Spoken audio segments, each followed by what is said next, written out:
चलिए हम लोग आज देखेंगे दान, जो कि सूर्यकांत त्रिपाठी निराला जी के द्वारा लिखा गया है, उसका पद्यांश एक देखेंगे, ठीक है ना। तो आइए पद्यांश एक पढ़ते हैं कि निकला पहला अरविंद आज, निकला पहला अरविंद आज, देखता अनिंद रहस्य साज, सौरभ वसना समीर बहती, कानों में प्राणों की कहती, गोमती गोमती छिड़कटी नटी नवल, नृत्य पर मधुर आवेश चपल। ठीक है ना।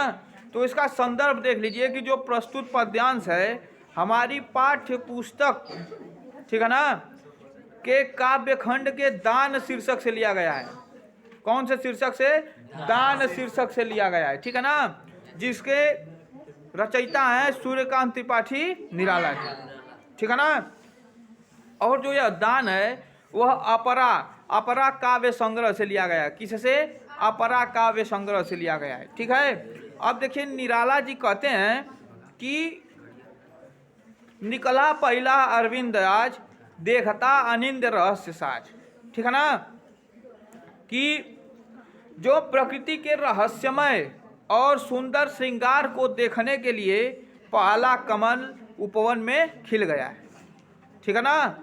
पृथ्वी के प्रकृति के रहस्यमय और सुंदर श्रृंगार को देखने के लिए लिखा है ना, देखता अनिंद रहस्य साज, मतलब कि प्रकृति के सुंदर सुंदर श्रृंगार को देखने के लिए पहला कमल जो है उपवन में खिल गया है।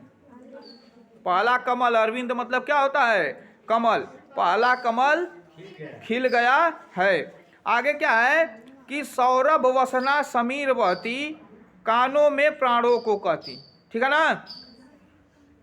और प्रातः काल में वायु रूपी, वायु, ठीक है ना, वायु के समान, ठीक है, सुगंध रूपी पवन जो है वस्त्र धारण किए हुए हमारे कानों से क्या हो रही है? गुजर रही है, हमारे कानों से गुजर रही है। और ऐसा प्रतीत हो रहा है कि मानो वह हमसे अपने हृदय की बात कर रही हो। फिर से सुन लीजिए इसको कि सौरभ वसना समीर बहती, कानों में प्राणों को कहती, ठीक है ना। प्रातः काल में वायु सुगंध रूपी वस्त्र धारण किए हुए हमारे कानों के पास से गुजर रही है और ऐसा प्रतीत हो रहा है कि मानो वह हमसे अपने हृदय की सारी बातें कह रही हो, ठीक है ना। फिर क्या कर रहे हैं? गोमती छिड़कटी नटी नवल, छिड़कटी नटी नवल, नृत्य पर मधुर आवेश चपल, ठीक है ना।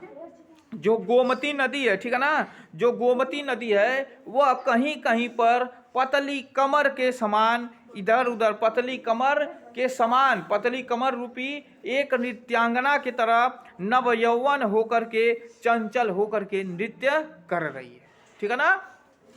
एक जो फिर से सुन लीजिए, गोमती छिड़कटी नटी नवल, जो गोमती नदी है वह एक नृत्यांगना के रूप में, और नृत्यांगना कैसी? जिसकी कमर पतली है, ठीक है ना, जिसकी पतली कमर है और वह नव यौवन होकर के इधर उधर चंचल होकर के क्या कर रही है? घूम रही है। इस प्रकार यह पद्यांश एक समाप्त हो गया।